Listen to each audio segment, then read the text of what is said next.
sebenarnya ada lebih dari 12.000 orang di setiap suku.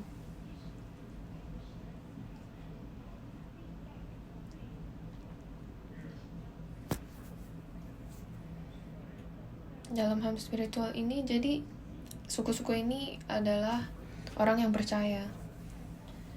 Ada 2 ayat. Yang satu tentang tanda binatang liar, dan yang satu 114.000 yang menerima anak domba dan nama. Wahyu 13:15-18, lalu Wahyu 14:1-5, 13:15-18, dan kepadanya diberikan kuasa untuk memberikan nyawa kepada patung binatang itu. Jadi ini ngomong tentang Wahyu 13 itu kata tentang 2 binatang liar. Yang pertama dari laut, yang kedua itu keluar dari tanah. Dan sebelum itu ayat 12 kita bisa lihat naga yang ingin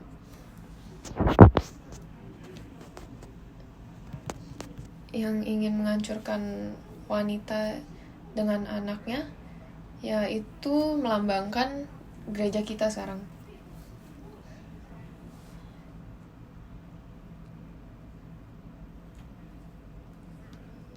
Hambanya,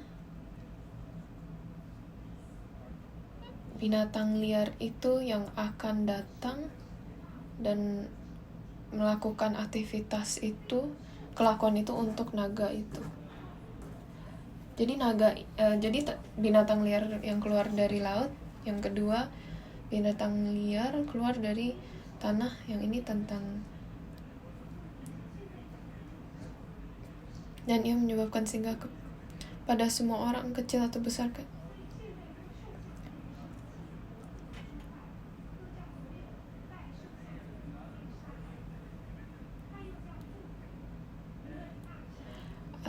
Sehingga patung binatang itu berbicara juga dan bertindak begitu rupa sehingga semua orang yang tidak menyembah patung binatang itu dibunuh. Dan ia menyebabkan sehingga kepada semua orang, kecil atau besar, kaya atau miskin, merdeka atau hamba, diberi tanda pada tangan kanannya atau pada dahinya, dan tidak seorang pun yang dapat membeli atau menjual selain daripada mereka yang memakai tanda itu, yaitu nama binatang itu atau bilangan namanya. Yang penting di sini ialah hikmat. Barang siapa yang bijaksana, baiklah ia menghitung bilangan binatang itu, karena bilangan itu adalah bilangan seorang manusia, dan bilangannya ialah 666. Jadi bilangan binatang ini tuh tanda.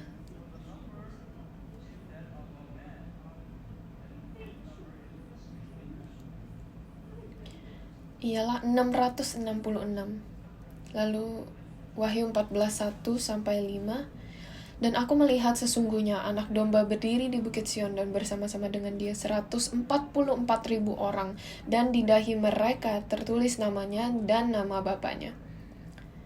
Dan aku mendengar suatu suara dari langit bagaikan desau air bah dan bagaikan deru guruh yang dahsyat.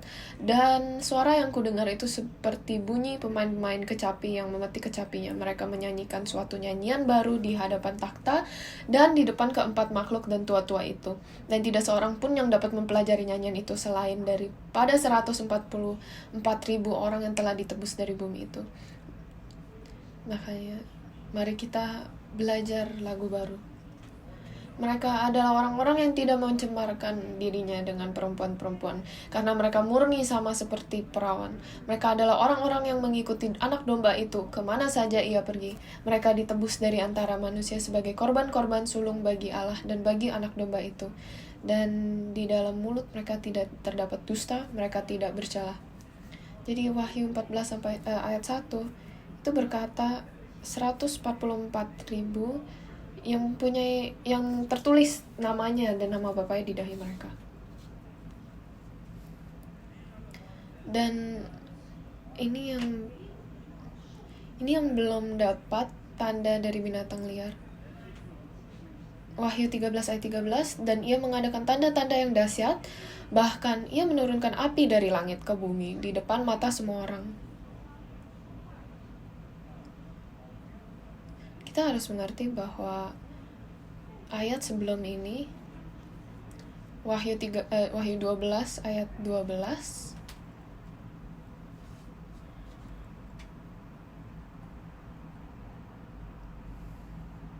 Karena itu bersukacitalah, hai surga, dan hai kamu sekalian yang diam di dalamnya. Celakalah kamu, hai bumi dan laut, karena iblis telah turun kepadamu dalam geramnya yang dahsyat, karena ia tahu bahwa waktunya sudah singkat. Jadi di Wahyu 12 ini, Tuhan sudah memperingatkan bahwa binatang liar dari bumi dan laut akan datang.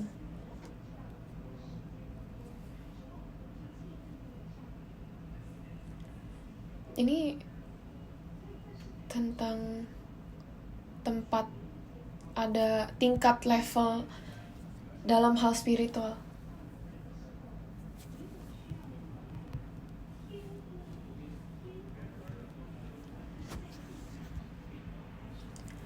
Dalam kreasi dan rekreasi, laut melambangkan dunia yang telah jatuh.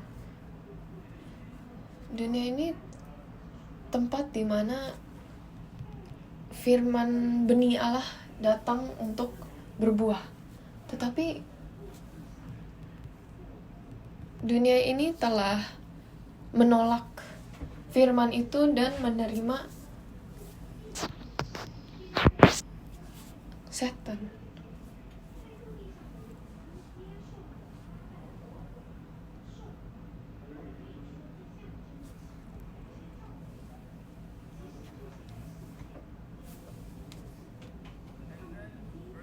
Lalu Wahyu 13, dan ia mengadakan tanda-tanda yang dahsyat, bahkan ia menurunkan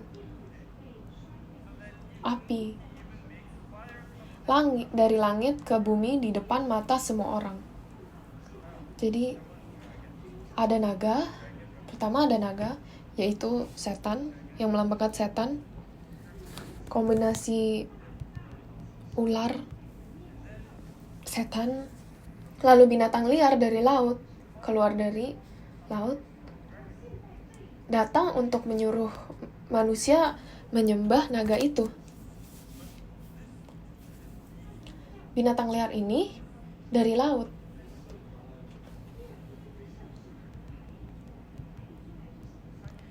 Dari dunia sekuler ini.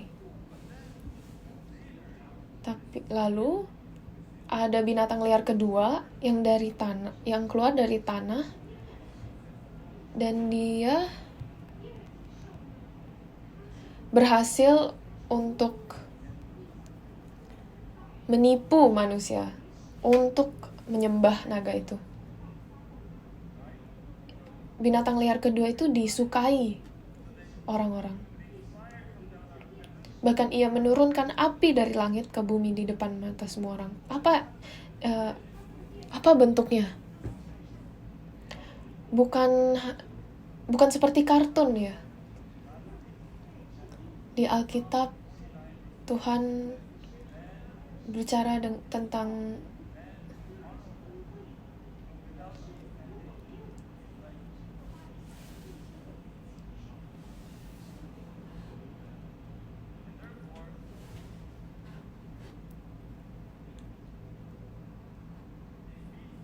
binatang liar ini juga melambangkan manusia yang tidak mempunyai roh Allah.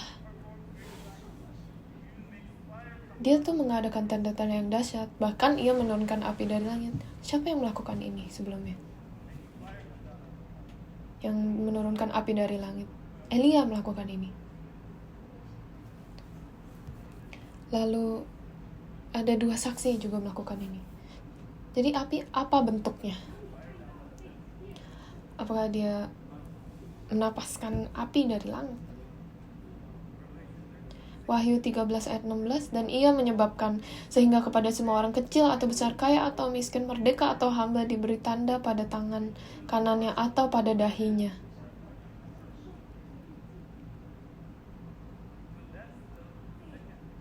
Jadi ini binatang liar kedua yang akan memberi tanda ke ke orang-orang, dan orang-orang tuh akan mikir ini sesuatu hal yang baik. Dari luar seperti hamba Tuhan, tapi bukan.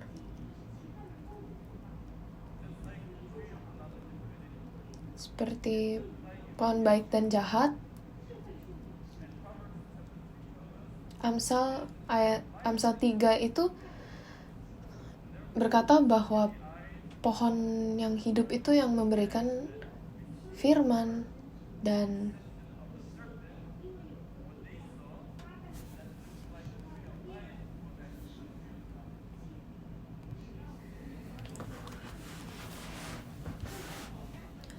setan itu pintar. Dia itu menipu, dan dia pintar dalam hal menipu untuk biar orang mikir kalau dia itu hamba Tuhan. Jadi apa itu materai? Pertama itu mengidentifikasi milik. Jadi dia ada cap. Kan biasa kalau sesuatu adalah ada capnya, itu kan berarti ada yang punya, ada yang mempunyai barang itu.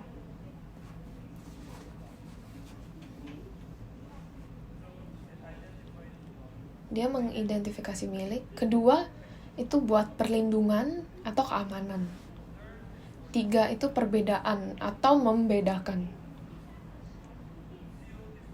Jadi materai itu kan membedakan barang yang berbeda-beda. Jadi materai itu membedakan anak-anak Tuhan dan yang bukan. Jadi keempat itu memverifikasi kualitas atau kebenaran. Kalau minuman, makanan, karena kan ada materai ya, itu menandakan bahwa itu tidak apa untuk dimakan. Jadi jika materai ini ketika kita dimateraikan, maka itu berarti kita adalah anak-anak Tuhan. Tuhan telah membedakan kita dengan dunia.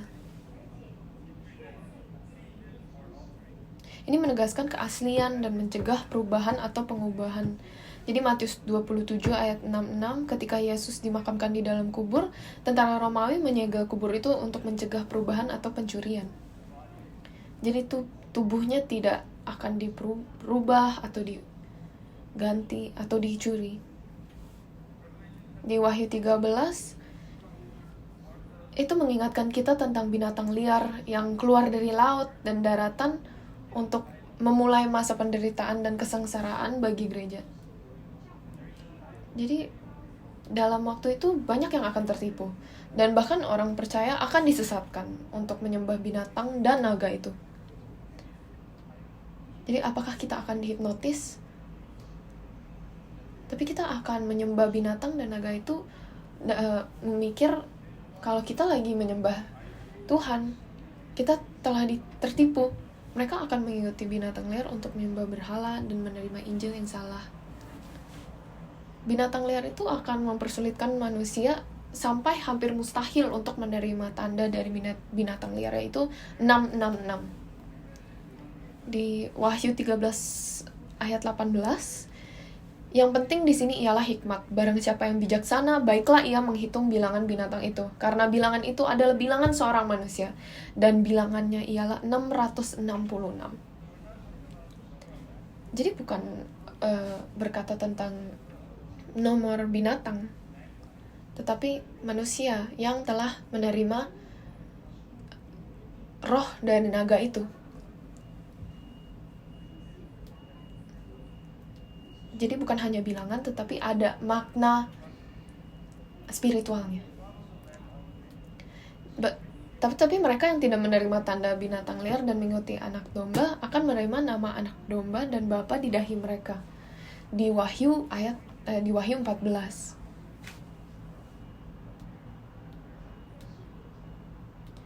Jadi untuk dibedakan perbedaan dari materai anak domba, materai Allah, dan tanda binatang liar.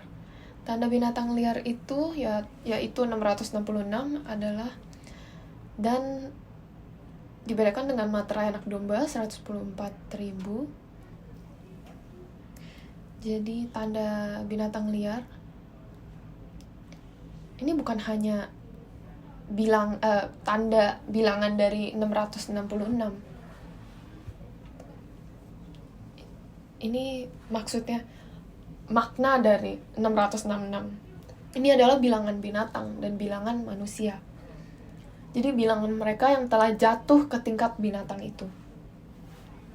Hal-hal dalam Alkitab dengan makna dan nilai spiritual 6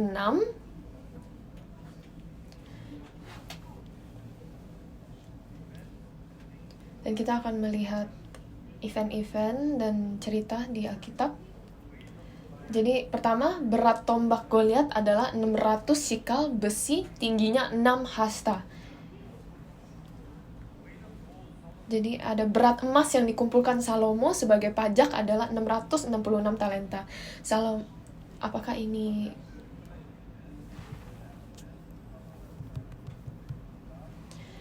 Salomo berpaling dari Tuhan dan mati setelah ini. Air bah dimulai ketika Nuh berumur 600 tahun. Kepenuhan dosa di dunia. Tinggi patung emas Nebukadnezar adalah 60 hasta. Tingginya ini bermakna tinggi keberdosaan dan kesombongan. Lalu lebar patung emas itu 6 hasta. Ini berkata tentang lebar keberdosaan. Jadi di Alkitab Tuhan itu mengukur lebar dan tinggi dosa-dosa.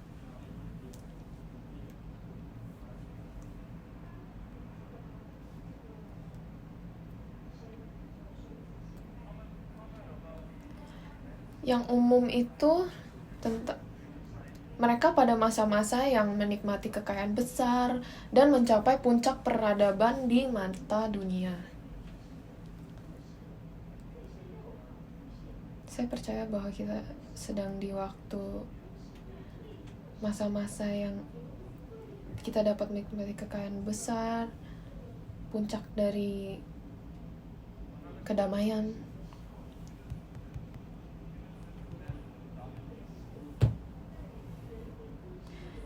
Lalu 6 adalah angka yang kurang 1 dalam mencapai angka penyelesaian. Yang sebelumnya itu keterpusatan pada manusia mendominasi masyarakat. Lalu ini 6 itu juga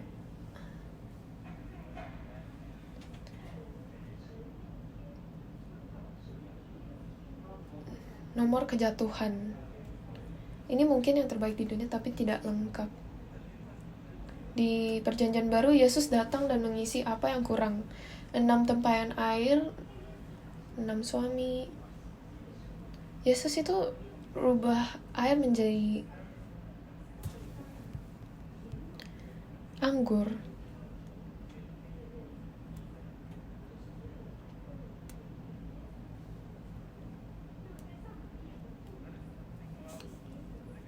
Mari kita lihat materai anak domba.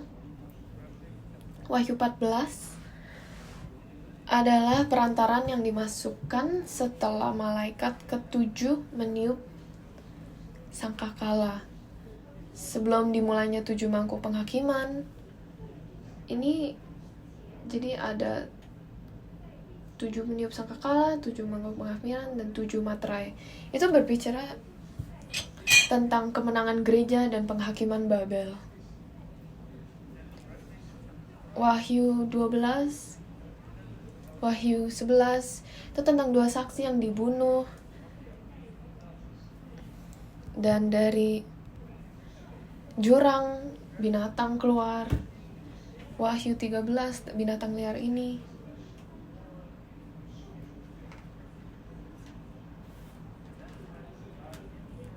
Di mana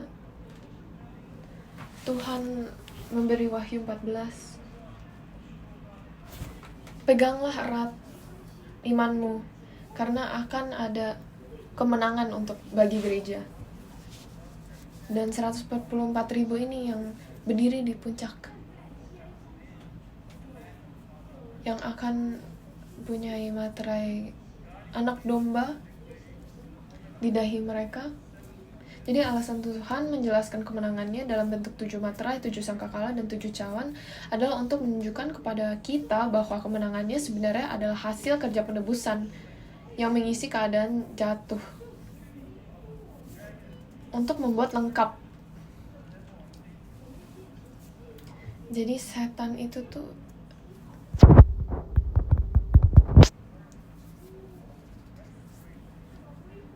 dengan pekerjaan restorasi, kami dilahirkan dengan 666, tetapi dengan firman Tuhan kita harus menerima 777. Jadi 7 mangkuk penghakiman, 7 peniup sangkakala.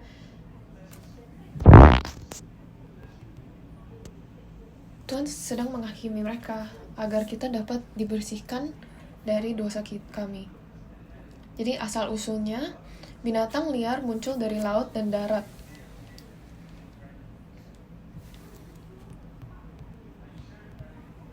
Jadi sumber dari hal yang mereka lakukan itu adalah naga. Jadi ada surga, dunia, dan laut. Dan jika kita berdiam di tingkat laut, kita tidak akan menghindar dari kesusahan. Saya berdoa agar iman kita dapat sampai tingkat surga. Tingkat dunia itu di mana kita mengikuti keinginan daging. Anak domba yang berdiri di Gunung Sion ini adalah itu yang akan memberikan materai. Ini adalah Mesias yang datang dari surga dalam tubuh inkarnasi. Gunung Sion juga merupakan bagian dari tanah, tapi memiliki berkat dan kehadiran surgawi. Jadi seperti Taman Eden, sesuatu tanah di dunia di mana Tuhan berada. Dan seperti Gunung Sinai bagian dunia, tetapi ketika Musa bertemu dengan Allah di situ, itu seperti tingkat surgawi. Dan Gunung Transfigurasi itu berbicara tentang puncak, dan itu berarti mengatasi pekerjaan setan. Dan ini berbicara tentang puncak spiritual tertinggi yang dapat didaki seorang dengan mengatasi tanda binatang itu. Dan mereka yang berdiri di atas gunung ini, kita berada di dalam surga. Mereka yang berdiri di atas gunung ini adalah mereka yang tidak sujud atau menyembah di hadapan patung binatang, seperti 3 sahabat Daniel yang menjaga kemurnian iman mereka. Di mana kami menerima materai? Tanda binatang liar di tangan kanan atau dahi. Jadi tangan kanan kita itu tangan yang melakukan pekerjaan, aktivitas manusia ya. Berbicara tentang aktivitas manusia. Lalu di dahi itu berbicara tentang orangnya, filsafat dia, dan kepercayaannya. Apa yang kita menghadap di dunia.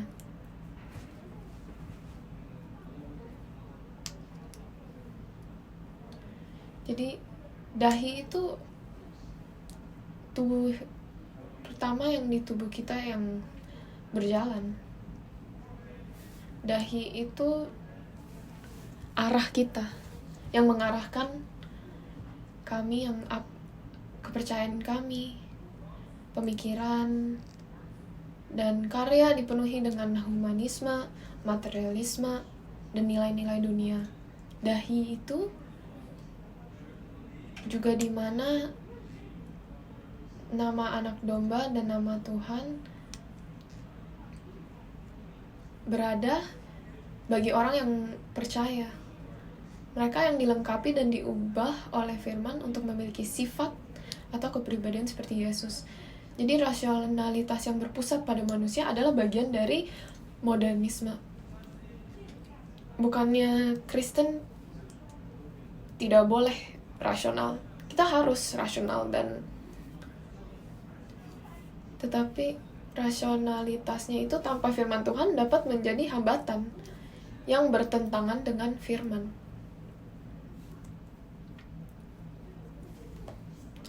Lalu hak istimewa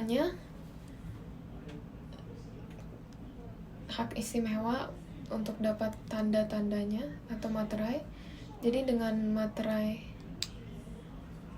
binatang liar itu kita dapat mampu membeli dan menjual. Jadi dengan binatang liar, dunia akan membuatnya nyaman dan mudah untuk hidup di dunia ini.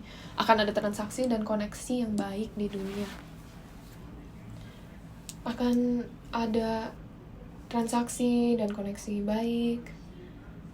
Tetapi yang tidak menerima tanda itu akan susah. Tetapi mereka yang menerima materai anak domba, mereka akan menyanyikan lagu baru. Bukan hanya musik, tapi di bahasa aslinya baru adalah kainos dalam bahasa Yunani, yang berarti penebusan dan surgawi. Jadi seperti perjanjian baru, nama baru, anggur baru, itu berbeda dengan apa yang kita dapat menemukan di dunia ini. Jadi oleh karena itu ini adalah lagu penebusan dan kemenangan. Jadi itu adalah lagu kemenangan total. Hanya mereka yang menang pada akhirnya yang bisa menyanyikan lagu ini.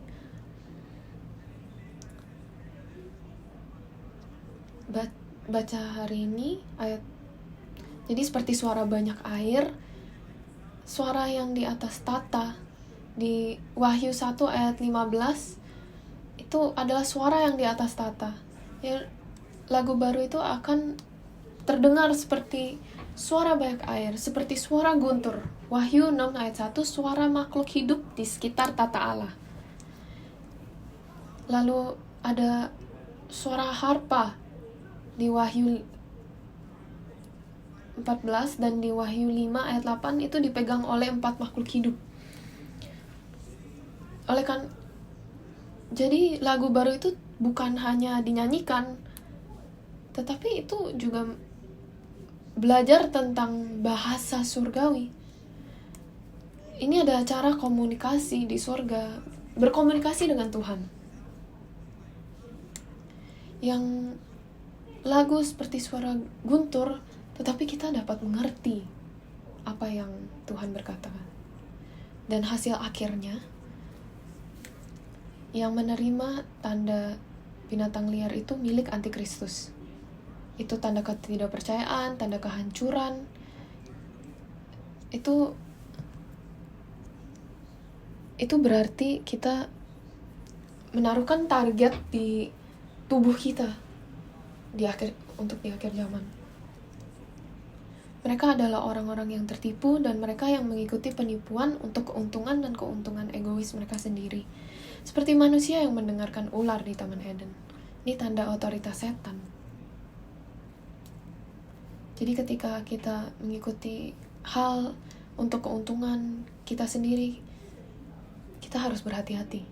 Tetapi yang menerima materai anak domba, mereka yang tidak dinajiskan oleh suci yang disimpan.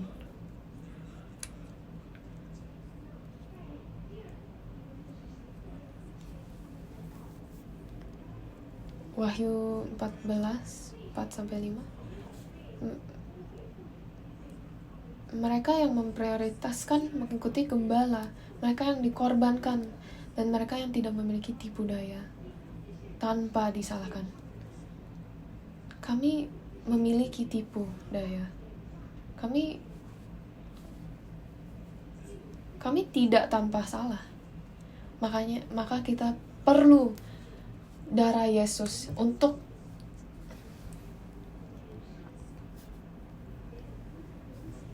dibersihkan.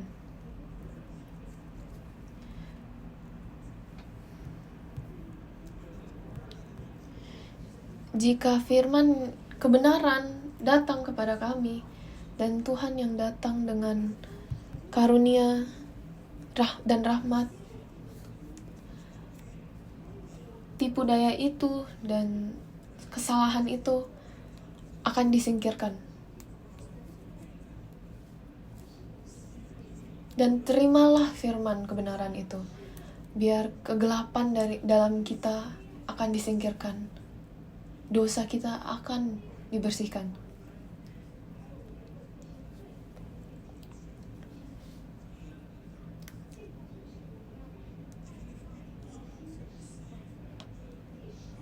Walaupun kita ingin menerima materai Allah dan bukan tanda binatang liar, bisa saja kita melakukan hal yang berbeda. Ketika kita tidak dipenuhi dengan firman Tuhan atau roh Allah, hal itu akan terjadi. Saya berdoa dalam nama Tuhan Yesus, biar kami, jemaat Gereja Sion dan keluarga tidak menerima tanda binatang liar, tetapi materai Allah.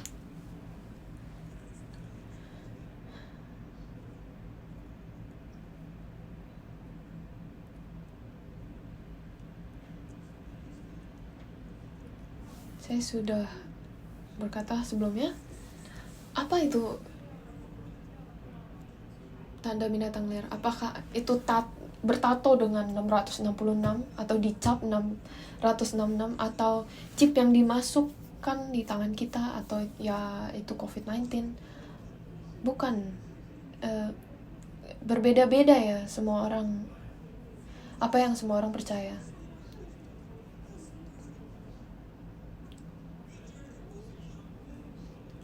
Apa itu akan menjadi secara fisik atau yang lain, itu akan menjadi hasil dari spiritual penipuan dan peperangan rohani. Kita ingin memasuki dunia, tempat di mana Tuhan berada, yaitu dari firman Tuhan.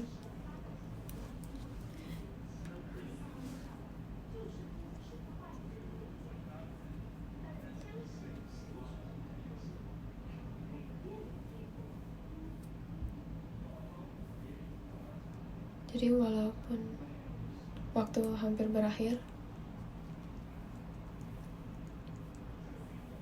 mari kita pikir tentang ini. Ini salah satu contoh di mana setan menipu anak Tuhan untuk keluar dari gereja. Jadi ini jadi pandangan pandangan dunia kita itu apa yang kita anggap benar dan salah. Jadi hidup ini bergantungan dengan pandangan ini. Apakah kita percaya bahwa Tuhan itu asli, atau hanya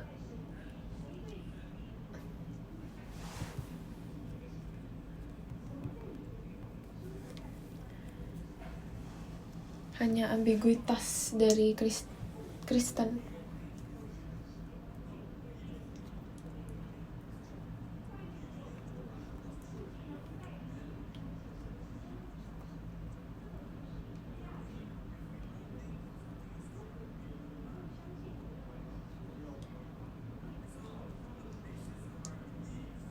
dari kepercayaan kita akan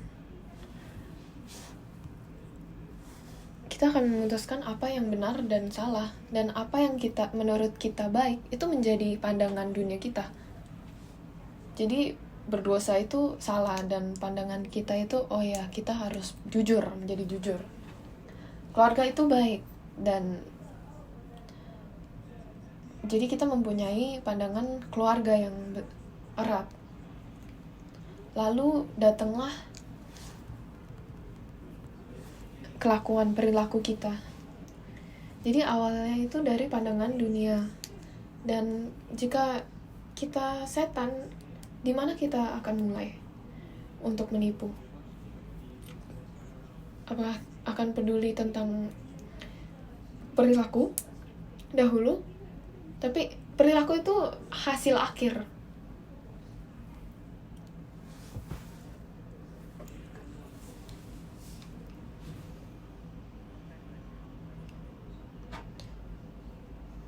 Kadang saya bertanya kepada diri sendiri, apakah kamu setan?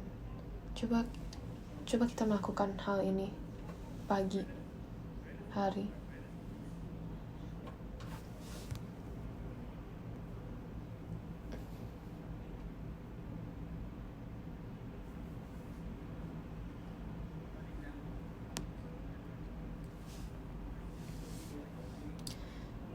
Pandangan dunia, ada yang percaya Tuhan dan yang tidak percaya Tuhan. Ini bisa saja tidak benar untuk semua, tetapi ini fondasi.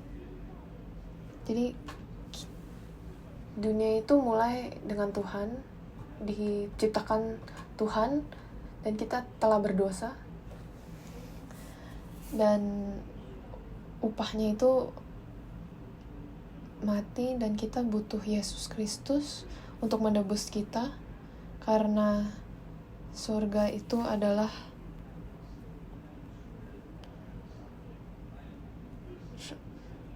rumah kami.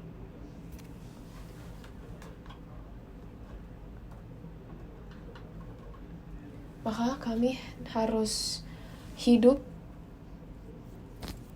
kehidupan yang suci di dunia ini dan belajar tentang Allah.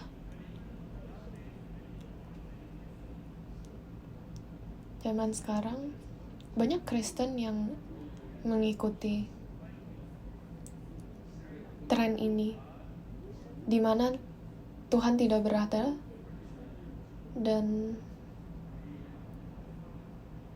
yang menciptakan dunia, tetapi dunia itu tiba-tiba berada saja.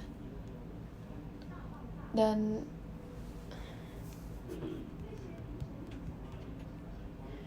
sains bukan berarti Kristen tidak harus percaya sains. Kita harus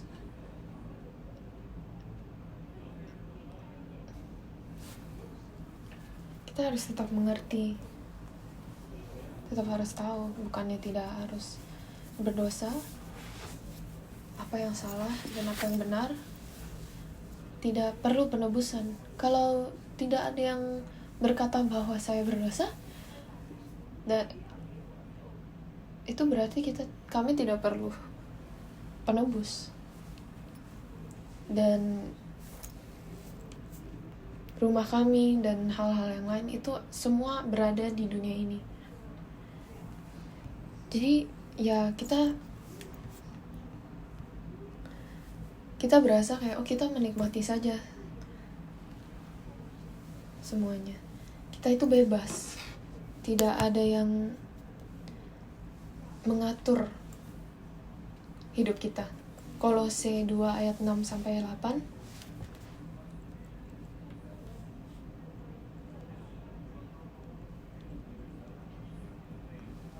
Kamu telah menerima Kristus Yesus Tuhan kita, karena itu hendaklah hidupmu tetap di dalam Dia. Hendaklah kamu berakar di dalam Dia dan dibangun di atas Dia. Hendaklah kamu bertambah teguh dalam iman yang telah diajarkan kepadamu. Dan hendaklah hatimu melimpah dengan syukur. Efesus 5:6 ayat 12. Janganlah kamu disesatkan orang dengan kata-kata yang hampa, karena hal-hal yang demikian mendatang murka Allah atas orang-orang durhaka. Janganlah turut mengambil bagian dalam perbuatan-perbuatan kegelapan yang tidak berbuahkan apa-apa, tetapi sebaliknya terlanjangilah perbuatan-perbuatan itu. Ateis itu filosofi yang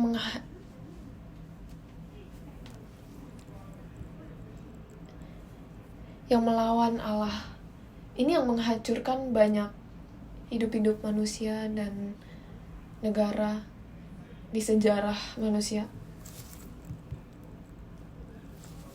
Contoh, Aldous Huxley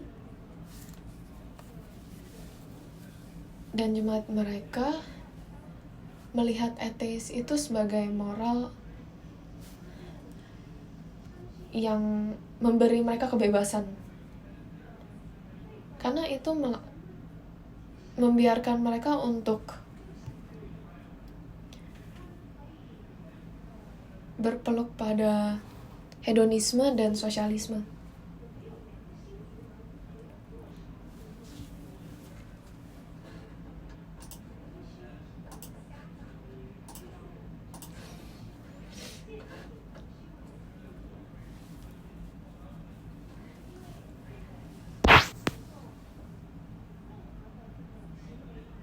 Dia menjelaskan bahwa kebebasan ini yang mereka mengingini itu sesuatu kebebasan dari politikal dan ekonomis, bagian politikal dan ekonomis, yaitu jadi ateis itu lebih menerima ideologi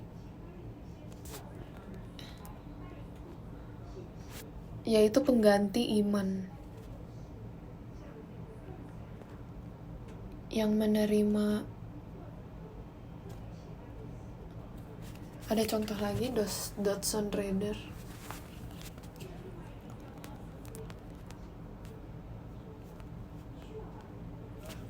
Dia seorang revolusioner.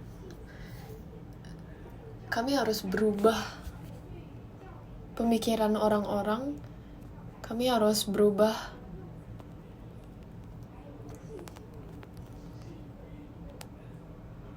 sikap seksual masyarakat, sikap orang terhadap gereja, terhadap edukasi, terhadap bisnis. Dia berkata bahwa penggunaan obat itu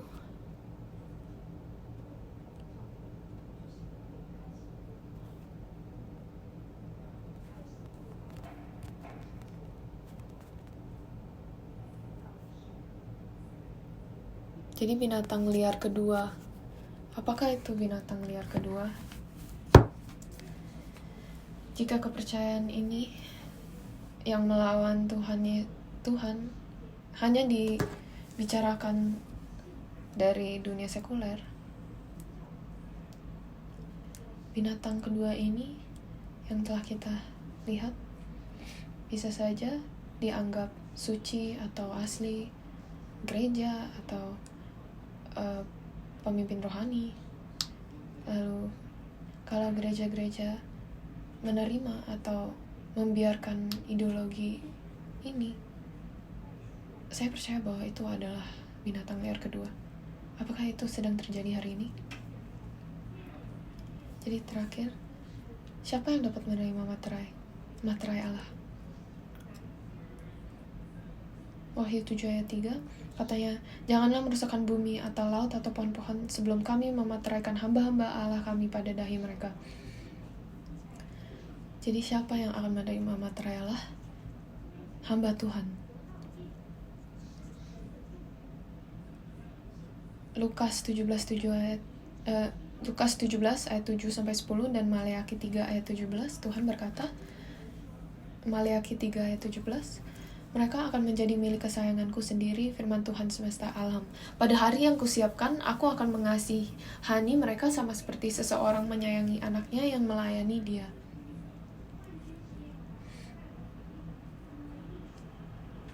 Jadi jadi hamba Tuhan. Jadi hamba Tuhan adalah miliknya. Mari kita menjadi hamba Tuhan. Lalu kedua, yang kembali ke Tuhan akan menjadi miliknya. Maleakhi 3 itu berkata tentang akhir zaman di mana Tuhan akan datang. Ini berkata tentang cara menghindari dari hakiman terakhir. Maleakhi 3, 7-16 itu berkata tentang perampok. Kita merampok Tuhan.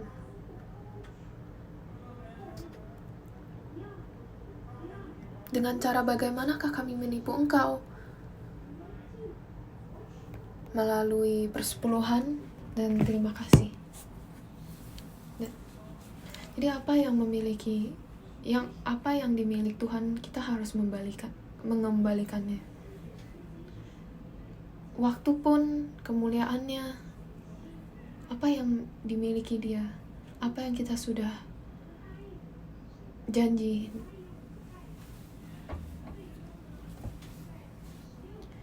Ayat 16, beginilah berbicara Tuhan memperhatikan dan mendengarnya. Sebuah kitab peringatan ditulis di hadapannya bagi orang-orang yang takut akan Tuhan dan bagi orang-orang yang menghormati namanya. Ini sedang berkata tentang orang-orang yang mengembalikan hal-hal untuk Dia, dan Dia akan menulis di dahinya, menulis namanya di dahinya untuk orang-orang yang takut akan Tuhan. Mari kita nanya, berapa takutkah kita akan Tuhan? Apa kita telah merampok dari Tuhan?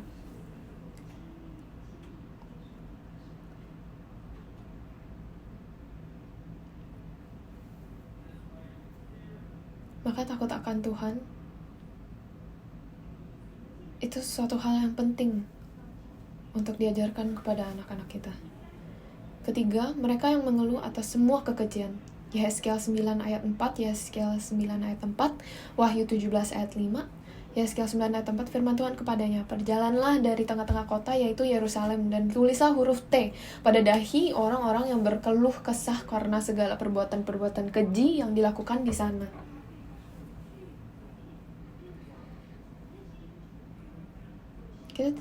Kita tidak punya waktu untuk memikirkan semua contoh, tetapi ada contoh-contoh di Alkitab. Seperti orang Lewi yang sedang menyembah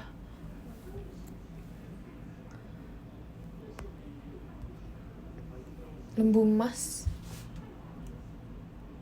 Yang keempat, mereka yang siap sebagai pengantin wanita di akhir zaman. Wahyu 14, 4-5, Wahyu 19, 7-8, Matius 25 ayat 10, 5 perawan bijaksana yang menunggu pengantin pria.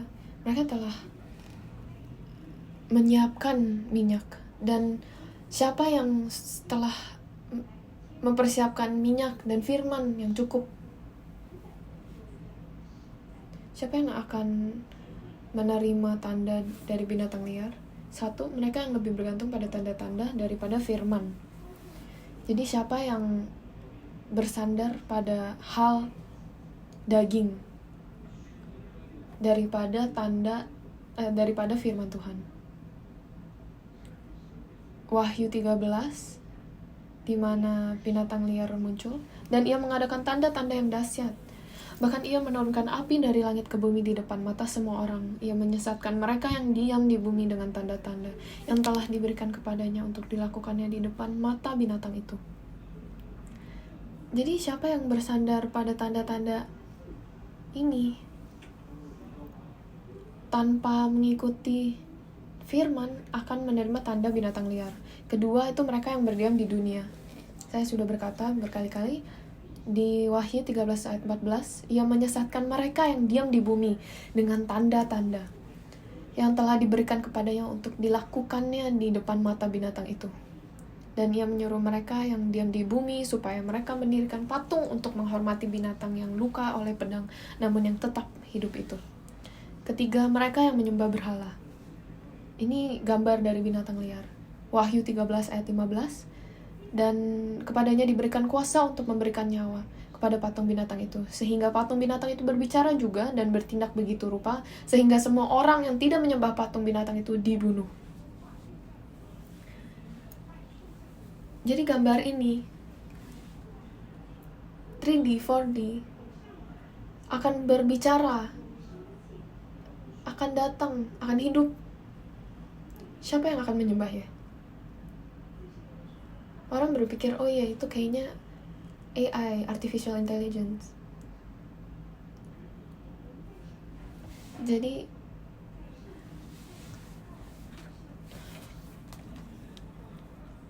apakah segala hal yang tidak menyerah Tuhan adalah binatang liar? Apapun yang menjauhkan saya dari Tuhan dan menyebabkan saya berhenti melakukan pekerjaannya adalah berhala. Suatu hal yang lebih besar dari Tuhan itu berhala. Contoh, ketika kita sedang melakukan pekerjaan Tuhan, lalu gara-gara sesuatu kita harus berhenti, dan kita harus berpikir, apakah itu? Apakah yang sedang menghentikan kami untuk melakukan pekerjaannya? Bagi kesimpulan dan berkat dari mereka yang dimateraikan dengan materai Allah dan anak domba adalah bahwa mereka tidak akan dirugikan oleh penghakiman pertama, kedua, dan ketiga. Pertama yaitu 7 materai, kedua itu 7 trompet, dan 7 mangkok yang ketiga. Yang mempunyai materai Allah itu tidak akan dihakimi. Saya berdoa bahwa kami tidak akan dihakimi oleh hak ini. Wahyu 3 ayat 12, Wahyu 14 ayat 1, Wahyu 14 6 sampai 12. Mari berdoa. Bapa, kami terima kasih atas firman-Mu untuk memanggil kami kepadamu. Jika Bapa tidak memanggil kami, kita tidak tahu kami akan kemana. Sangat seram untuk memikirkan kita di luar sana tanpa-Mu. Kami berdoa bahwa jemaat Sion dan keluarganya akan dimateraikan dengan-Mu, dengan materai Allah, di mana ada nama anak domba-Mu dan Yesus Kristus di dahi kami. Bapa, kami lelah, kami mempunyai tipu daya, tapi kita berterima kasih atas darah-Mu yang bersihkan kita, yang mengubah kita, agar kami dapat menjadi 144.000 dan puncak rohani dengan Yesus Kristus dan anak domba. Kami berdoa agar Bapa melindungi apalagi remaja, pemuda, dan jemaat lain. Kami berdoa untuk agar Bapa dapat memisahkan kami dengan firman-Mu yang akan penuhi kami semua, untuk mempersiapkan kami untuk menjadi pengantin surga dan dunia. Lindungi kami Bapa dari tanda binatang liar, dari hal-hal daging di dunia ini. Kami percaya bahwa Bapa akan melindungi kita dan meteraikan kita. Terima kasih atas kasih karunia-Mu. Kami berdoa. Amin.